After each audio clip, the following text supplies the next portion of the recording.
বুঝতে পারছি না। আমার কিন্তু প্রথম থেকেই কোনো মত ছিল না। ওরা যদি চিনতে পারে? উফ, তোরা কি একটু চুপ করবি? তোদের মুখে কোনো নেগেটিভ কথা ছাড়া কোনো পজিটিভ কথা আসতে পারে না কখনো? পজিটিভ কোনো ফলাফল না হলে নেগেটিভটাই তো মাথায় আসে। কিছু হবে না, আমি বলছি কিছু হবে না, কারণ আমি সেইভাবেই ঘুড়িগুলোকে সাজিয়েছি। হ্যাঁ, সে তো বুঝলাম, কিন্তু ঝিলিকের তো কালকেরই ফেরবার কথা ছিল। দেখ, এই ধরনের অ্যাকশনে গেলে দিনক্ষণ মেপে কিন্তু কিছু হয় না।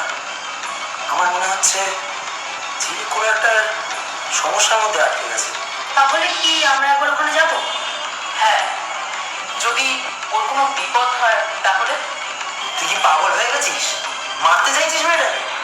হ্যাঁ, বিজয় একদম ঠিক কথা বলেছে। এখন আর বাঁচবার কোনো উপায় নেই। শোন, একটু অপেক্ষা কর। কতদিন? অনন্তকাল? শোন, অধৈর্য হোস না। আমার ঝিলিকের উপরে বিশ্বাস আছে, ও যথেষ্ট বুদ্ধিমতী।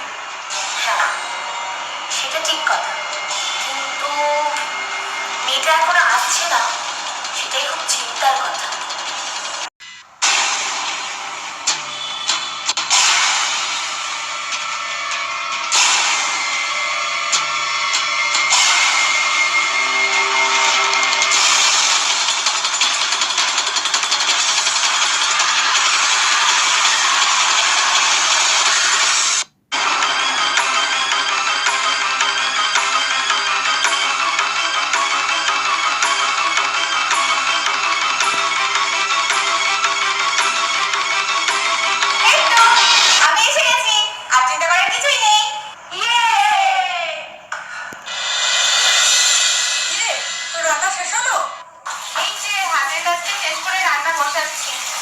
আরে শয়তান মেয়ে, তুই কি বিয়ে বাড়ি রান্না করবি নাকি? না না, আমি তো নতুন, আবার কাজটা ভালো করলে আবার তোমরা তো আমায় কাজ থেকে বার করে দেবে, তার জন্য ভালোভাবে কাজ করতে হচ্ছে। এই নাকি কান্না বন্ধ কর, মেয়েটাকে খেতে দে, আমাদের তো তাড়াতাড়ি বাড়ি যেতে হবে নাকি? ওমা, তোমরা চলে গেলে মেয়েটাকে কে পাহারা দেবে? কেন তুই? আমি কি? এমন তো কথা ছিল না, আমাকে তো বাড়ি যেতে হবে। এখানে এসব কথা কথা চলে না, এখানে ম্যাডামের মর্জি মতো হুকুম চলে। হ্যাঁ, আজ থেকে পাহারা তুই দিবি। আজ থেকে রান্না তুই করবি, বাসনও মাজবি, মেয়েটাকে খেতেও দিবি, আর মেয়েটাকে পাহারাও দিবি, মনে থাকবে? এ কি, এত কাজ আর ওই কটা মাইনে? আরে মোটা বকশিস পাবি, চিন্তা নেই। যা যা, গিয়ে রান্না কর, মেয়েটাকে খেতে দে, আর আমাদেরও দিয়ে, আমরা বাড়ি যাই।